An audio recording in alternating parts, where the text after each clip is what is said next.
Capítulo 11. Um anjo prediz que Sara terá um filho. 2 anjos vão a Sodoma. Deus extermina a cidade. Somente Ló se salva com as suas 2 filhas e sua mulher, que é transformada em estátua de sal. Nascimento de Moabe e de Amon. Deus impede que o rei Abimeleque execute o seu mau intento com relação a Sara. Nascimento de Isaque. Gênesis 78 e 79. Os povos de Sodoma, cheios de orgulho por sua abundância e grandes riquezas, esqueceram-se dos benefícios que haviam recebido de Deus e não foram menos ímpios para com Deus do que ultrajosos para com os homens. Odiavam os estrangeiros e chafurdaram-se em prazeres inomináveis. Deus, irritado pelos seus crimes, resolveu castigá-los, destruir a sua cidade de tal modo que não restasse o menor vestígio dela, tornando o país tão estéril que jamais pudesse produzir frutos ou planta alguma. Um dia, quando Abraão estava sentado à porta de sua casa, junto ao carvalho de Mamre, 3 anjos apresentaram-se a ele. Tomou-os por estrangeiros e, tendo se levantado para saudá-los, ofereceu-lhes a sua casa. Os anjos aceitaram a sua hospitalidade. Abraão mandou matar um vitelo, que lhes foi servido assado com bolos de farinha. Puseram-se à mesa debaixo do carvalho, e pareceu a Abraão que eles comiam. Perguntaram-lhe depois onde estava sua mulher. Ele respondeu-lhes que estava em casa e mandou logo chamá-la.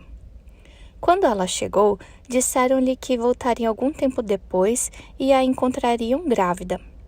A essas palavras ela sorriu, porque, sendo idosa, tendo já 90 anos e seu marido 100, julgava que fosse impossível. Então, os anjos, não mais se ocultando, declararam que eram enviados de Deus, um para anunciar-lhes que teriam um filho e os outros 2 para exterminar Sodoma. Abraão, consternado pela ruína daquele povo infeliz, rogou a Deus que não fizesse morrer os inocentes com os culpados. Deus respondeu-lhe que não havia lá inocentes e que, se ao menos 10 fossem encontrados como tais, Deus perdoaria a todos os outros. Depois dessa resposta, Abraão não ousou mais falar em favor deles. Os anjos chegaram a Sodoma, e Ló, a exemplo de Abraão, também se mostrou muito atencioso para com os estrangeiros, rogando-lhes que ficassem em sua casa. Os habitantes dessa detestável cidade, vendo-os tão belos e tão apresentáveis, pediram a Ló, em cuja casa eles haviam entrado, que os entregassem, para que se servissem deles. Esse homem justo censurou-os, rogando-lhes que tivessem mais compostura, que não lhes fizessem injúria alguma, ultrajando os estrangeiros que estavam hospedados em sua casa, e que não violassem suas pessoas os direitos da hospitalidade. Acrescentou que, se essas razões não os persuadissem, ele preferia entregar-lhes as próprias filhas. Mas nem isso os convenceu. Deus contemplava com olhares de cólera a ousadia daqueles celerados, e feriu-os com tal cegueira que não puderam achar a saída da casa de Ló. Resolveu então exterminar aquele povo abominável. Ordenou a Ló que se retirasse com toda a sua família e avisasse aqueles aos quais as suas 2 filhas, que ainda eram virgens, haviam sido prometidas em casamento, que também partissem. Mas eles zombaram do aviso, dizendo que era uma das habituais imaginações de Ló. Deus, então, lançou do céu os raios de sua cólera e de sua vingança contra essa cidade criminosa. Ela foi imediatamente reduzida a cinzas, com todos os seus habitantes. O mesmo fogo destruiu toda a região vizinha, como já disse na minha história da Guerra dos Judeus. A mulher de Ló, que fugia com ele, contrariando a proibição divina, voltou-se para trás a fim de ver a cidade e o terrível incêndio.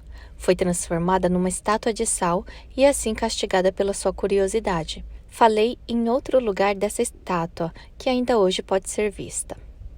Assim, Ló retirou-se com as 2 filhas a um recanto do país, o único poupado, que até hoje tem o nome de Zoar, isto é, pequeno.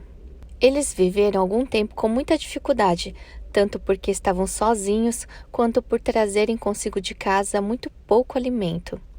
As duas filhas, julgando que toda a raça dos homens havia perecido, acharam que lhes era permitido, para conservá-la, enganar o pai. Dessa maneira, a mais velha teve dele um filho, a que chamou Moabe, que significa de meu pai. E a mais jovem deu à luz Ben-Ami, isto é, filho de minha raça. Do primeiro vieram os Moabitas, que ainda hoje são um povo poderoso. Os Amonitas são descendentes do segundo, e alguns deles habitam a Síria de Seiem. Eis de que maneira Ló se salvou do incêndio de Sodoma. Gênesis 20. Quanto a Abraão, ele retirou-se a Gerar, na Palestina. O medo que tinha do rei Abimeleque levou-o a fingir uma segunda vez que Sara era sua irmã. E esse príncipe não deixou de se enamorar dela. Mas Deus lhe impediu o perverso desígnio, enviando-lhe uma grave enfermidade, e quando estava abandonado pelos médicos, avisou-o em sonhos de que não fizesse ultraje algum a Sara, porque era esposa daquele estrangeiro, e não sua irmã. Abimeleque, encontrando-se um pouco melhor ao despertar, contou o sonho aos que estavam junto dele, e por conselho destes, mandou chamar a Abraão. Disse-lhe que nada temesse por sua mulher, pois Deus se havia tornado protetor dela, e que tomava Abrão como testemunha, tanto quanto ela, de que a devolvia pura às suas mãos. Disse-lhe também que, se tivesse sabido que era sua esposa, não lhe a teria tirado, mas julgara ser ela somente sua irmã, e que não lhe faria injustiça alguma.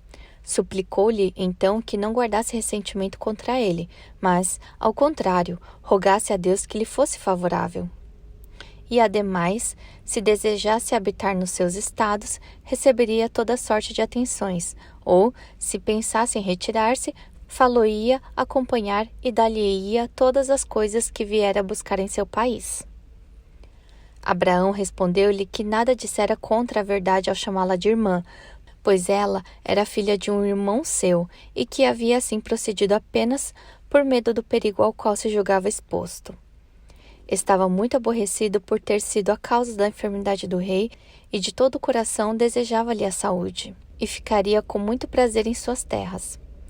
Abimeleque, ante essa resposta, deu-lhe dinheiro e terras e fez aliança com ele, confirmando-a com juramento junto aos poços ainda hoje denominados Berseba, isto é, Poço do Juramento. Gênesis 21. Algum tempo depois, Abraão teve de sua mulher Sara, segundo a promessa que Deus lhe havia feito, um filho, ao qual chamou Isaque, isto é, riso, porque Sara havia sorrido quando, sendo já bastante idosa, o anjo lhe anunciou que teria um filho. Ele foi circuncidado ao 8º dia, segundo o costume que ainda hoje se observa entre os judeus. E, enquanto eles fazem a circuncisão ao 8º dia do nascimento da criança, os árabes a realizam à idade de 13 anos, porque Ismael, do qual são originários e de quem irei falar em seguida, foi circuncidado com essa idade.